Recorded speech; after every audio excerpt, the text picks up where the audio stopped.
Today I'm going to summarize one of my favorite books called Secrets of the Millionaire Mind, written by Harv Eker. The most interesting part of the book for me was the part where the author talks about the 17 key differences between rich people and poor people. Please keep in mind that when I say rich, I mean ordinary people who got rich through their hard work and skills, not the ones who got rich because of their parents or some illegal business. And when I say poor, I don't mean to belittle poor people. In fact, I have been poor most of my life. When I say poor, I refer to their mindset. The first difference? Rich people think big, poor people think small. Have you ever been grocery shopping and spent several hours in several stores so that you can find the cheapest groceries to save 50 or 60 cents? Or have you been waiting in line for an hour so that you can get a free hamburger? If you have done this, then you have a poor person mentality. I'm sorry to say that, but let me explain. Of course, it is not a bad thing to save money while you are shopping, but this changes when it comes to how much you will save compared to the time you will spend for that saving. If you spend 1 hour to find the cheapest oranges so that you can save 60 cents, then the value of your 1 hour is 60 cents. Compared to this, rich people don't care about saving 60 cents. They understand the value of their time and constantly think about new things they can do so that the value of their 1 hour is equal to $6,000. The second difference. Rich people choose to get paid based on results. Poor people choose to get paid based on time. Let me be open with you. No one cares how much effort you put into something. What they care about is the result.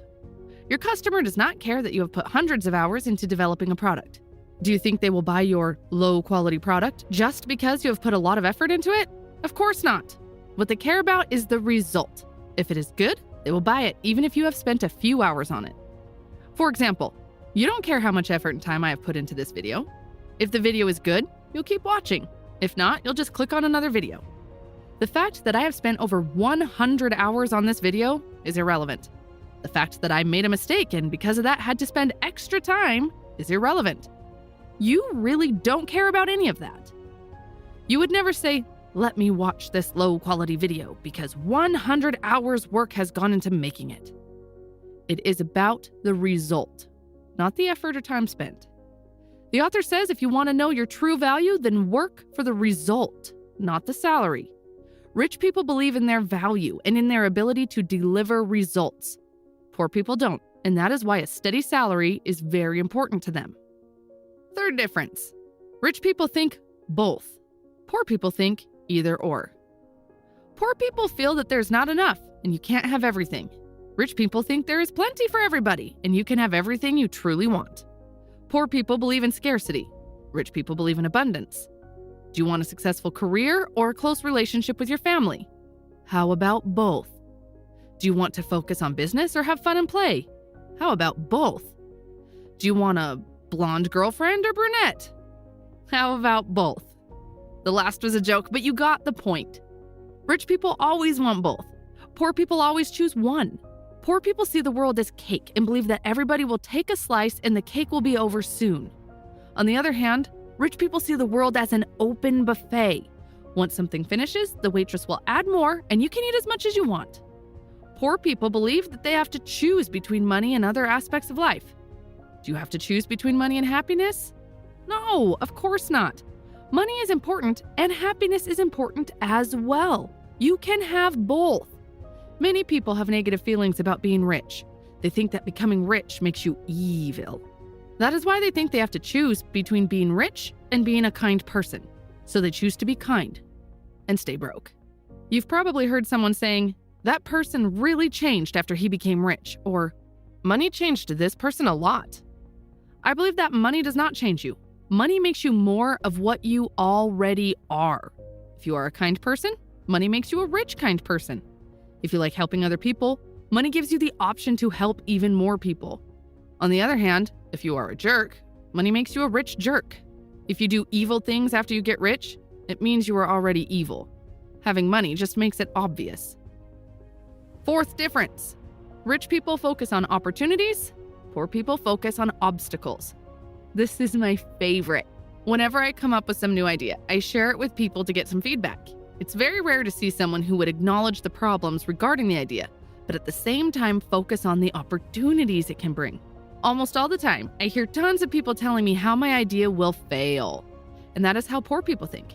They constantly see obstacles, risks, and always focus on problems, while rich people focus on opportunities. Poor people make choices based on fear. Their minds are constantly scanning for what is wrong or what could go wrong in any situation. Their primary mindset is, what if it doesn't work? Or more often, it won't work. I'm not saying don't take care of problems. Of course, handle the problems as they arise, but don't let the fear and problems stop you. If you focus on the problems, you will get problems. If you focus on opportunities, you will get opportunities. It is a simple universal law. Fifth difference. Rich people associate with positive, successful people. Poor people associate with negative or unsuccessful people. Simply put, if you want to fly with the eagles, don't swim with the ducks.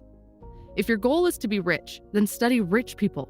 Hang out with rich and successful people and use them as a model. Do what they do, read what they read. There is a reason why they are rich. For example, if you want to create a successful YouTube channel, find the successful channels in your field and study what they do. Study what type of content they create, how long their videos are, what kind of style they use. If you take the exact same actions and have the exact same mindset, chances are you will get very similar results. When I give this advice, people get very angry and they say, so you want me to just copy other people? You want me to be unoriginal? You want me to just steal other people's work? No, I'm not saying any of that. For some reason these days, people want to be Mark Zuckerberg and invent the next Facebook. If you are an ordinary person like I am, then you have a better chance of succeeding by modeling successful people, and that does not mean you are unoriginal. For example, if you decide to create the summary of the exact same book I am summarizing now, use the exact same animation format that I am using now, use the exact same background music, your content will still be unique because you have a unique voice. You have a unique way of explaining things. Even if you do the same thing, your content will still be different than mine. By the way, you've probably noticed that there are already many channels that are doing the exact same thing that I'm doing. But despite that, this channel will be growing. Please don't get me wrong, I'm not trying to brag about myself or say, hey guys, look how great my channel is. The reason I am talking about myself is that you and I can relate to each other easily. If I give you an example from the founder of Amazon, Jeff Bezos, it will probably be hard for you to relate to his story, but you and I are two simple people who are trying to improve ourselves. Another complaint I hear a lot is that I don't have rich people around me. So how can I surround myself with rich and successful people? Look, you don't have to have them. You can simply find successful people and read their books or watch their videos. You can't ask Arnold Schwarzenegger to hang out with you so that you can study him and get in shape. But guess what? He has tons of videos and he's written a book. So why not read his book or watch his videos? I don't have any rich friends around me. Authors of these types of books are rich friends for me. I hang out with them by reading their books, watching their videos, and listening to their podcasts. Sixth difference. Rich people know what they want and they are committed to getting it. Poor people just want to be rich. Imagine you and your friend are hanging around in the city center and you want to eat a baguette. Your friend approaches the stand and says, "Hello, I want to buy a baguette. Please give me a baguette." The seller behind the stand will most likely be confused and ask what kind of baguette your friend wants, because there are many types of baguettes. This is exactly the same approach poor people use when it comes to becoming rich. They just want to be rich, but they don't know what a rich life looks like for them. If you don't know exactly what you want, then the girl who is selling the baguette will just give you any baguette she chooses and you will walk away. Now imagine you approach and say, "Hello, I want a tuna baguette with smoked cheese, but I don't want this type of bread. Give me that dark bread with sunflower seeds. Don't put onion, put some cucumber, tomato, and toast it." Guess what? The girl is going to give you exactly what you asked for. In the same way, rich people do not send out mixed messages. Only poor people do. The number one reason most people don't get what they want is that they don't know what they want. You must know what that rich life looks like for you and must have a plan to get there. For example, for me, rich life means having the freedom to work when I want, where I want. I want to be able to take a taxi whenever I want. I don't like taking public transport and feeling sweaty, especially if I'm going to some important meeting. When I go to a restaurant, I want to be able to open the menu and choose anything I want without looking at the price column first. I want to be able to take my parents on a nice vacation twice a year. I want to be able to help people around me when they are having financial difficulties. I want to be able to wake up at 11 a.m. on Tuesday and go for a walk in the park. I want to be able to go to the gym in the middle of the day and come back whenever I feel like it. This is my rich life, and I have a plan on how to get there. Difference number 7. Rich people are willing to promote themselves and their values. Poor people think negatively about selling and promotion. Let me explain it this way. If you had a cure for some type of disease, would you hide it from a person that was suffering from it? I don't think so. In the same way, if you believe that what you have to offer can truly assist people, it is your duty to promote it. It is your obligation to promote it. By not promoting it, you're actually doing a disservice to people. Maybe the product you're selling is the product that can change my life, but if you're not promoting it, then I'm losing the chance to change my life. Resenting promotion is one of the greatest obstacles to success. People who have issues with selling and promotion are usually broke. How can you create a large income in your business if you aren't willing to let people know about your product or service? Whatever work you are doing, you need to be good at selling and promotion. Almost every aspect of our life involves selling. For example, when you are trying to convince your partner to go to a restaurant instead of shopping, you are selling. When you are trying to convince your daughter to study, you are selling. In fact, right at this moment, I am selling. I am selling you my video, and you are paying for it with your time. You are paying with minutes from your life, and I'm not ashamed of selling you my video. I am not ashamed to promote it and ask you to hit the like button and subscribe because I know that ideas from these types of books can really help you to change your mindset. Difference number 8. Rich people believe I create my life. Poor people believe life happens to me. If you want to create wealth, it is important that you believe that you are the one behind the wheel. Poor people travel through life as a passenger. On the other hand, rich people always sit behind the wheel. Did you ever notice that it's usually the poor people who spend a lot of money playing the lottery? They actually have high hopes that someone will simply try picking their name out of a hat and provide them with money and eventually will cause them to become rich. Eker says poor people also justify their situation. They say things like, money is not important, happiness and love are important. This kind of comparison is not correct. Let me ask you a question. Is your leg important or your arm? You're probably saying, what kind of a dumb question is that? Of course, both of them are important. You're absolutely right. Both of them are important in the same way money and happiness are both important. Money and love are both important. Food and water are both important. Poor people also blame others. It's never their fault. It's always the fault of others. They always act like victims. I have 2 cousins who grew up in the same village, went to the same school, had the same teachers, and both had poor parents. Today, one of them is very successful, and the other one is not. And the most interesting part is that both of them use the same reasons for their current situation. Poor cousin blames the bad education system, poor parents, government, and the system for his failure. On the other hand, rich cousin used the same reasons to become successful. He said, I knew that the school system was bad and my parents were poor, and because of that, I started to educate myself and learn new things. He doesn't blame anyone or anything. Another reason the poor are poor is that they complain. When people complain, they focus on what's wrong with their life. What you focus on expands, so they keep getting more of what's wrong. Difference number 9. Rich people manage their money well, and poor people mismanage their money. Money is just a tool, like your computer or telephone, which requires you to learn how to use it. We spend many hours learning how to use the computer, but when it comes to money, people ignore this simple fact and don't want to pick up a book and learn how money functions and how to manage it. To me, this one is crazy because money is something we sell our life for by working 9 to 5 every week. But when it comes to learning how to manage it, so many people fail. With the amount poor people complain about their financial situations, you would think it would make sense to learn the basics of money. But that is almost never the case. Rich people are not any smarter than poor people. They just have different and more supportive money habits. To master money, you must manage money. Saying, I'll start managing my money as soon as I have money is like an overweight person saying, I'll start exercising and dieting as soon as I lose 20 pounds. First, you start properly handling the money you have. Then you have more money to handle. If your son can't even handle and maintain his bike, would you buy him a car? Of course not.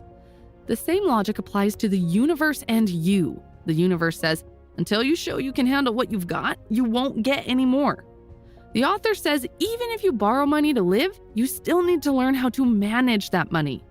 The more important thing is to exercise the money management muscles so that it becomes a habit. Building the habit first is very important. For example, if your goal is to go to the gym every morning so that you can do squats with 100 kilos, you first need to learn how to lift a 1 kilo blanket before lifting a 100 kilo weight. If you don't have the habit of lifting the blanket and getting out of bed, then there is no way you would reach your goal. To manage your money well, the author recommends creating 5 accounts: an investment account, a play account, an education account, a give account, and an expense account. You have to put 10% of your after-tax income into your investment account. That is the account that is going to create the goose that lays the golden eggs. Eker recommends also putting an equal amount, 10%, into your play account.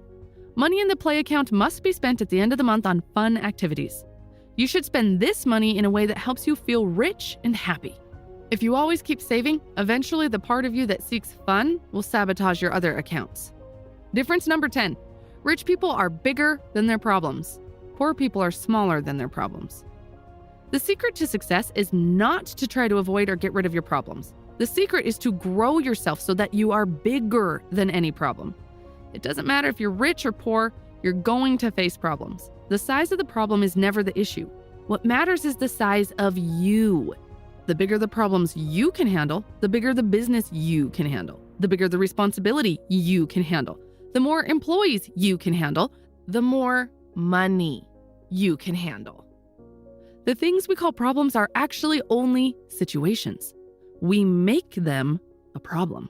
Respectively, some people make it a problem, others don't even get affected.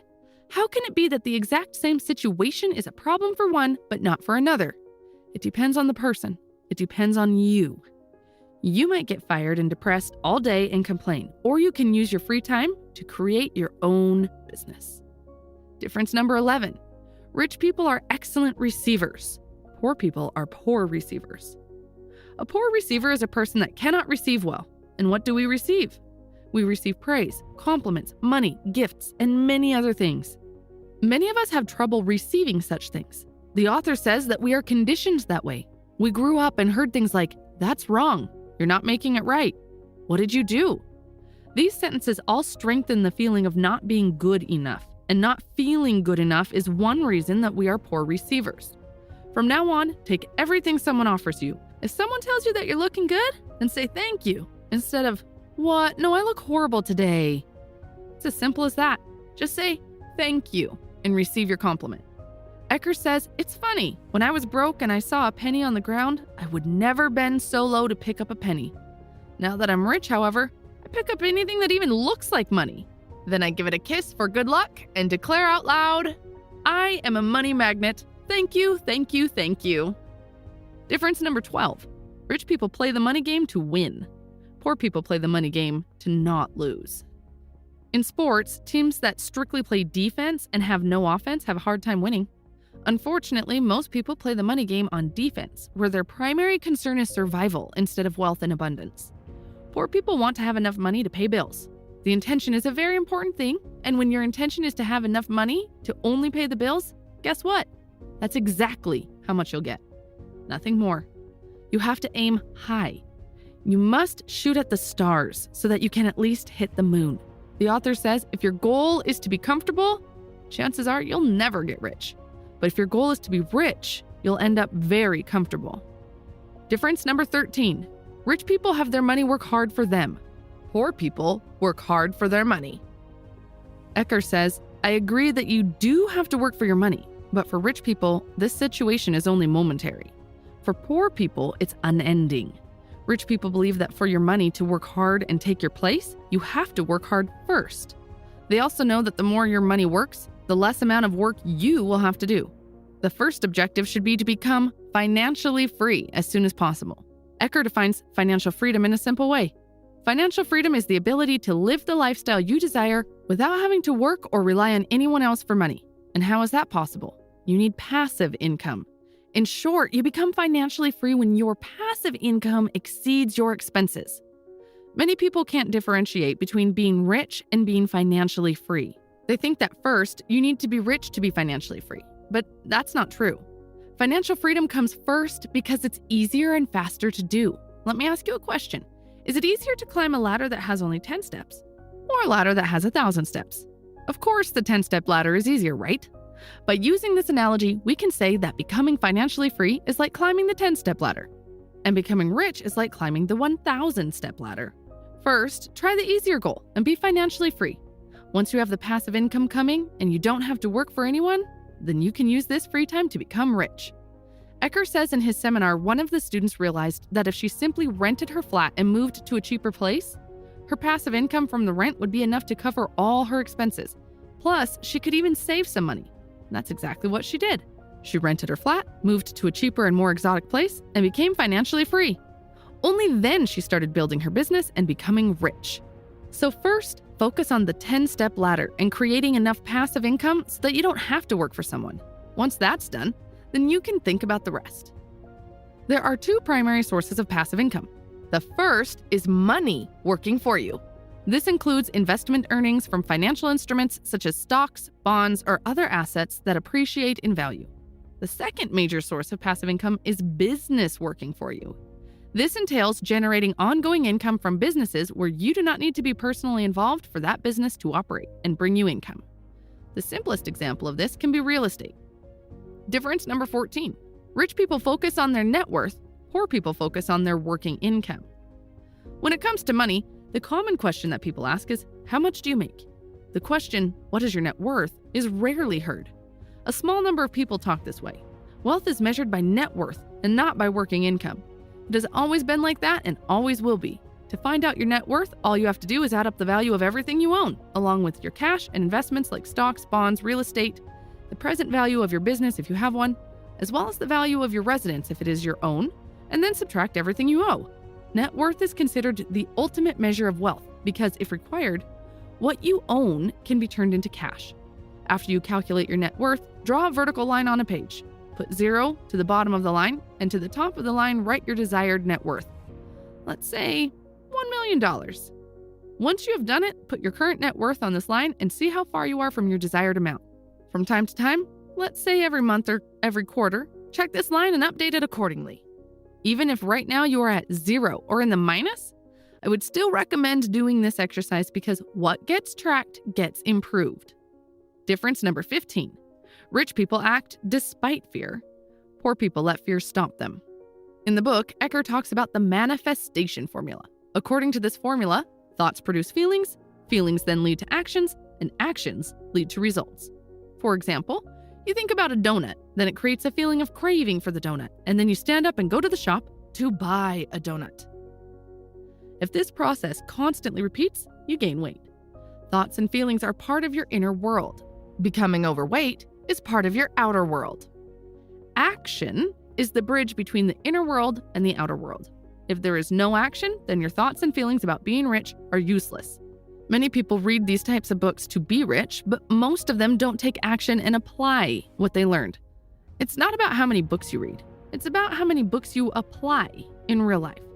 Reading but not taking action is like watching the picture of the girl you like on Facebook all day instead of going and talking to her face to face. If action is such an essential role in achieving success, then what is keeping us from taking these actions? Fear.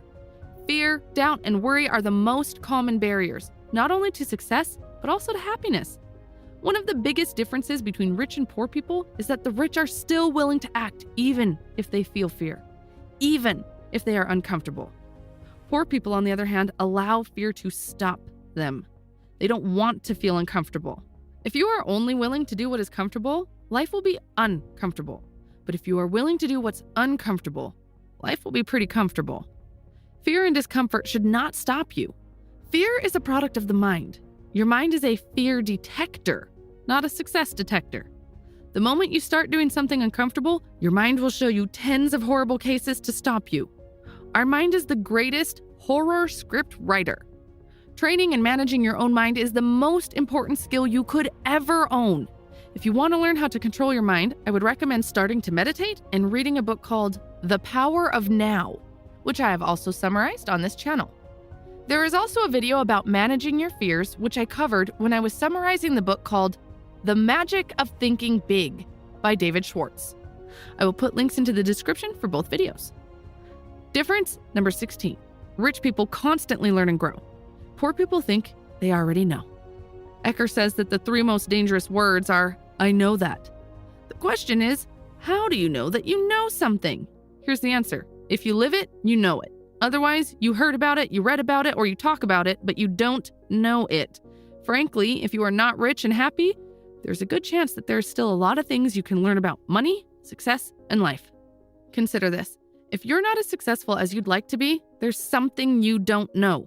If you are not rich, it means that there are a lot of new things that you need to learn and apply. If you keep doing what you've always done, you'll keep getting what you have always got. Difference number 17. Rich people admire other rich and successful people. Poor people resent rich and successful people. When I was in high school, there was a very rich man, and whenever I saw him passing through our neighborhood with his new Mercedes, I could hear many negative stories about his luxurious life. Whenever I asked around if they knew what he did for a living, no one was able to give me a precise answer, but almost everyone assumed that what he was doing was some criminal work and that he was evil. Several years later, I had a chance to talk to this person when I was doing my internship, and I learned that most of his childhood had passed in poverty, which motivated him to work harder, and eventually he became a CEO. After knowing this person and hearing his life story, I realized that poor people often look at other people's success with resentment, jealousy, and envy. This was the last difference. Please put your favorite idea or lesson from this video into the comment section. If this video helped you even just a little bit, don't forget to hit the like button. It helps the channel a lot and motivates me to summarize more books. Thanks for watching.